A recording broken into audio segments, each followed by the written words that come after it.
crafty friends, it's Caroline, and I am back today with another episode of hashtag Sandy's 13 Frights Before Halloween 2022. Yay! Welcome to week 7. I am so excited to be a part of this, and I can't believe that we are already halfway finished. There has been so much amazing, wonderful content, and I just want to encourage all of you, if you haven't already, make sure you are clicking on the links in the description below, checking out all of the other contributors and their channels, like, subscribe, hit that bell notification so you don't miss out on any of the crafty goodness, and always check that hashtag, that Sandy's 13 Frights Before Halloween 2022. When you click on that hyperlink, you will be taken to a listing of all of the people who have posted to contribute in this collaboration, because it's not just limited to the 11 crafters that have signed up and committed to doing all 13 weeks. It's open to you too. If you feel so inspired, you can simply post your makes and whatever it is that you're working on using the hashtag Sandy's 13 Frights Before Halloween 2022, and you'll be included in the search as well. For this week, I'm not dressing up this week. We've got a very busy schedule. I've barely got enough time to record this before I've got to run on to my next obligation here. But I did want to take the time to give you a proper introduction to what today's project will be. And it's going to be for this really fun little folio. This is perfect to send to grandparents, aunts, uncles, godparents. Fill it up with photos of the little ones trick-or-treating and let them share in the joy of this fun holiday. It would be great to modify it for Easter hunts, for Christmas gifts, for birthday presents, birthday parties, things like that. Fill it up with those pictures, put it in one of those padded mailers, slap a to from something on the back with a little sentiment, and I promise you they would just think this is the greatest little thing that they got in the mail in a very long time. All right, let's go ahead and get into this tutorial. It is quick, it is easy, and it can be adapted for any season. I hope you guys like it as much as I do. Let's get into this. To begin, we're going to need one piece of 8.5 by 11 cardstock, and this is 110 pound cardstock. You're going to need 2 pieces that measure a scant 4.5 inches by 6.25 inches, and this is also 110 pound cardstock. And when you're cutting this, if you cut the 6.25 inch off first, off of the 8.5 inch side, so you've got it in your trimmer at the 8.5 at the top, cut a length of 6.25 by 11, then you're left over with a piece that measures 2.25 inches by 11, and this is what we're going to use for our belly band. So when I cut these 2 pieces, I cut the 6.25 inch off of that 8.5 inch side, and we're going to need that piece for our belly band. And then I placed this in my trimmer, and I came to the 4.5 inch mark, and in order to get a scant 4.5, I backed it off, not quite a 1/16 of an inch, like a little bit over a 32nd of an inch. I just backed it off a little bit there. And then I'm going to go ahead and make that cut just like that. And then go ahead and hold onto your scrap here. We're going to use that to cut out a backing for one of our decorative elements. So I'm going to set that aside. We've got 2 pieces of 8.5 by 11, 110 pound cardstock. One of them remains 8.5 by 11. The other one is going to be cut down. You're going to cut a 2.25 inch strip off the side, so you've got your 6.25 inch width. And then there's going to be 2 pieces that are a scant 4.5 by 6.25 that we cut out of that. So those are for our 110 pound cardstock. And then we're going to cut 4 pieces of 6.75 by 4.25 inch cardstock. And these are going to be out of the 65 pound cardstock. And if you cut them at 6.75 on the 11 inch side for your first cut, then you can get 3 of them out of a piece of 8.5 by 11 cardstock. And so this one right here is now 4.25 inches wide. We're going to cut that to 6.75 in length. And then I'm going to get the other 2 out of here by simply taking this to the 4.25 inch mark, cutting these. And then you'll just need to cut another piece from an 8.5 by 11 inch sheet of cardstock. Now that we have our pieces cut, we're going to go ahead and score, fold, and burnish them. And for the 4 pieces that are the 65 pound cardstock, we're going to put them in at the 6.75 inch side and score them at 6.25, For the two pieces that measure the scant 4.5 by 6 1/4, we're not scoring those at all. We're simply going to set those to the side. For the piece that measures 11 inches by 2 1/4, and this is for our belly band, we're going to score that on the 11-inch side at 4 1/4, 4 5/8, 9 1/4, and 9 5/8. And then for our 110-pound piece that measures 8.5 by 11, we're going to place that in our scoreboard on the 11-inch side, and we're going to score it at 1 5/8, 2, 6 1/2, and 6 7/8. And then we're going to turn it to the 8.5-inch side, and we're going to score it at 5/8, 1, 7 1/2, and 7 7/8.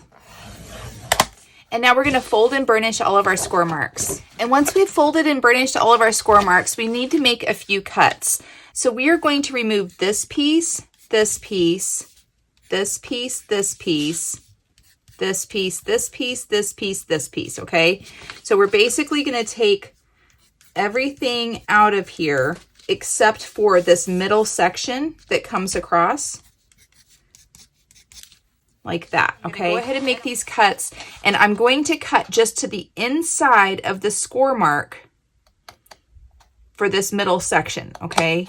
So I'm cutting just to the inside of that score mark there, and just to the inside of the score mark coming down here as well. Just like that, okay? So I've cut out these scored pieces here, this section. I'm going to go ahead and cut these all out, and I'll be right back. So now you're left with a piece that looks something like this. We have cut off these 4 sort of rectangular sections over here. We're going to take the two pieces of 110-pound cardstock that measured the scant 4.5 by 6 1/4. And now you can see why we wanted that scant 4.5, because we cut just to the inside of each of these score marks here. And so it made it just slightly less. And you can see that just doing that little scant bit there is just enough to fit inside of there. If for some reason when you place these on here, they don't line up all the way, you can always trim them down a little bit more, or you can come along here and from where that first score mark is here, you can just take and sort of slightly miter that. And that's going to help you sort of line it up. But I really do want it to also line up with this gusset. So I like to just go ahead and keep it that way and just cut it as a scant 4.5, and then that will work for me.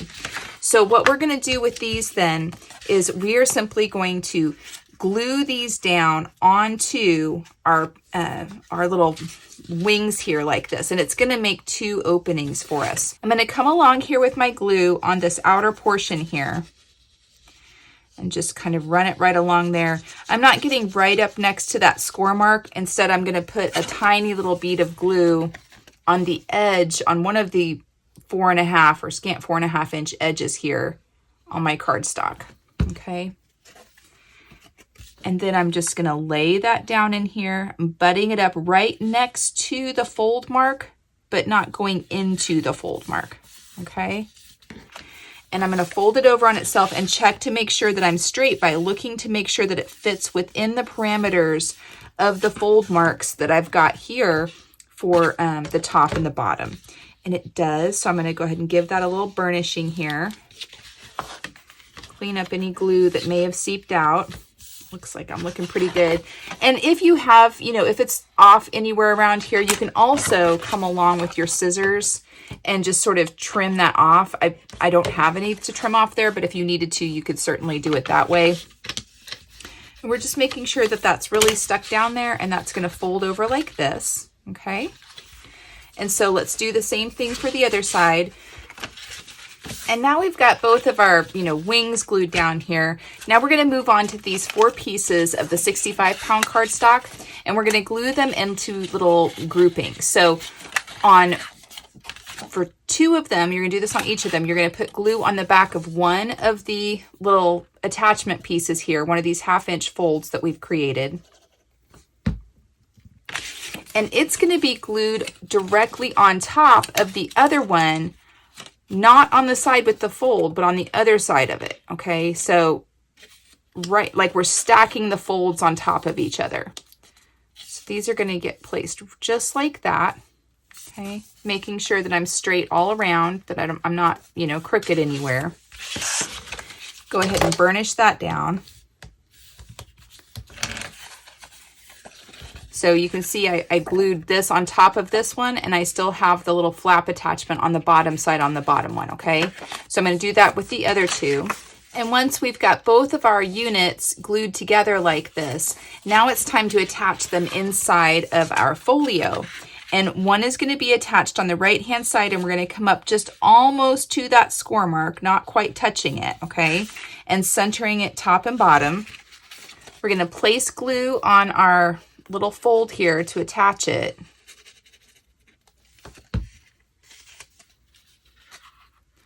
And again, I'm positioning it almost to the fold, not quite.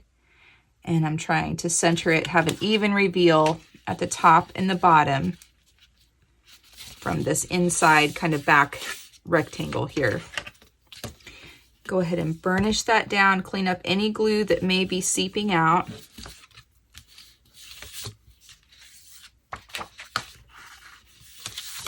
Okay, and then we're going to do the same thing on the other side here.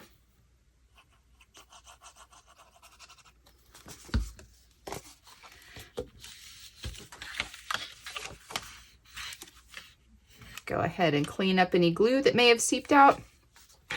And then these are just going to fold in alternating sides, you know, just like this. Fold in like this. This top folds down and the bottom folds up. I've got the pieces here for the belly band, and it's my preference because it's just easy and it gives me an option to do another decorative element. Wrap the belly band around the folio, and then we're just going to glue that closed, okay? So I'm just going to take a little bit of glue here on this smaller piece, just like that. And I'm not tightly wrapping it, I'm loosely wrapping it. I don't have any pattern paper on here yet, so it might need to expand a little bit. So I'm just very loosely wrapping it, or you could wait to do this until you've already decorated everything. And so then this would just slide on and off. Let's go ahead and burnish this down a little bit more. Here we go. All right, the folio is built. We have completed the tutorial on the construction of the folio. Now let's play around with decorating it. One of the things that I want to do is I'm really having fun playing with all of my Martha Stewart punches. And the reason that I designed this particular folio with the opening from the bottom the way I did is because I wanted to use this bat border punch. I just think it's really cool, and they are it's directional, so I need them to be facing up like this, and I thought it was a really nice little element. So I'm going to go ahead and punch this right along here. Well, I wanted to use them, but I messed up and cut this one, so I think I'm going to have to sort of trim this down and make it look like I meant to do this. Let's see if I can salvage it. There we go. I think I've salvaged it. I just trimmed off those other sides. So if you do that, you know, don't fret. There's always a solution. There's always a workaround, right? That's what we do. That's just what we do.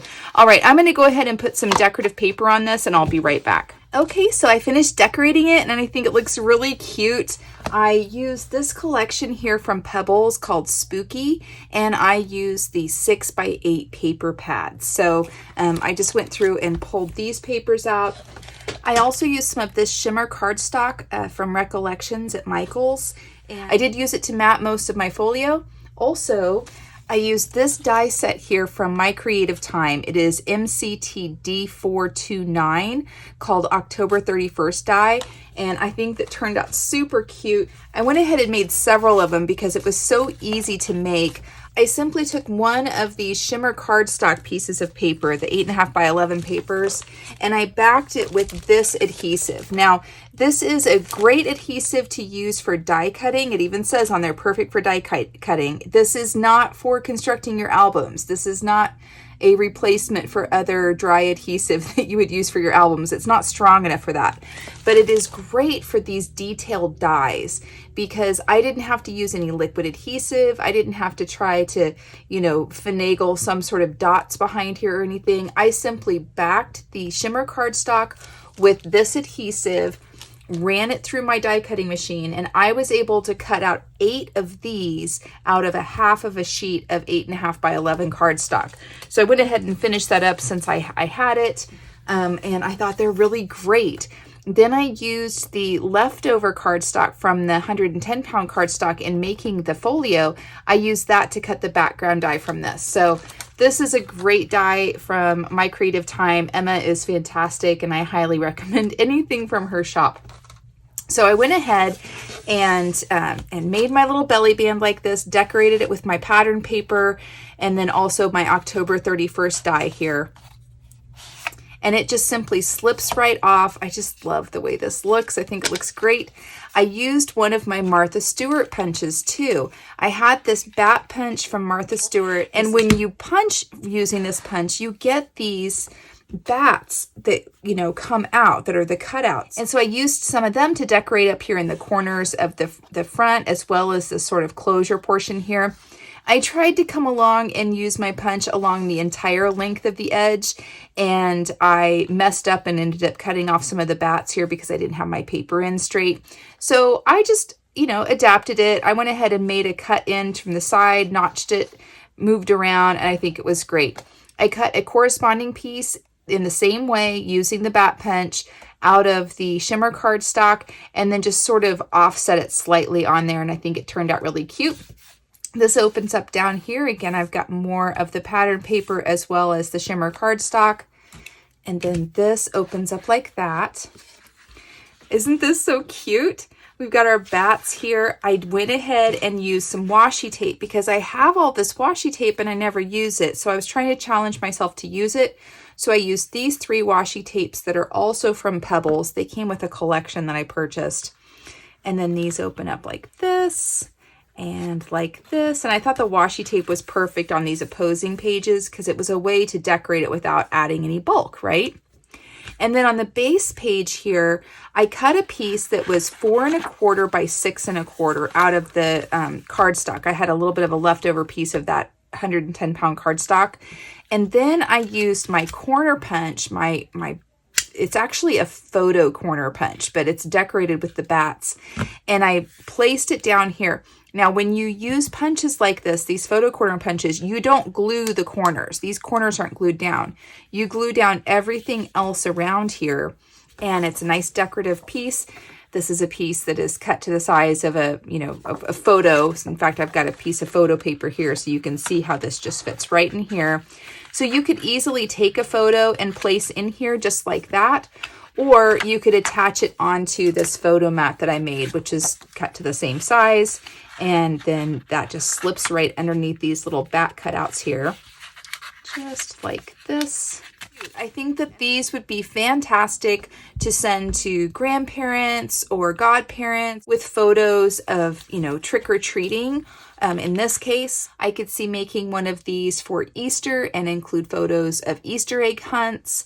For Christmas, it would be great to include photos of the presents that the kids open that were from grandma or grandpa or aunts or uncles, whoever. Personally, I think it would be really nice. I would love to get a gift like this. Everyone wants to see the joy on a child's face when they open a present that you send them. And I can't think of a better way to thank someone than to share in that joy with them in this way. I hope that you are hopping around and seeing all of the other contributors. There's a lot of crafty goodness to be had in Sandy's 13 Frights Before Halloween 2022. Make sure you're clicking on the hyperlink for the hashtag and checking out everyone else's contributions. And if you yourself feel inspired and want to join in on the fun, simply post and use that hashtag Sandy's 13 Frights Before Halloween 2022, and you can be included in all the fun as well. All right, that's what I have for you today. I hope you're having a fantastic day. I hope that you are being kind to yourselves, and I hope you're finding joy in your journey. Thanks so much, everyone. Talk to you later. Bye-bye.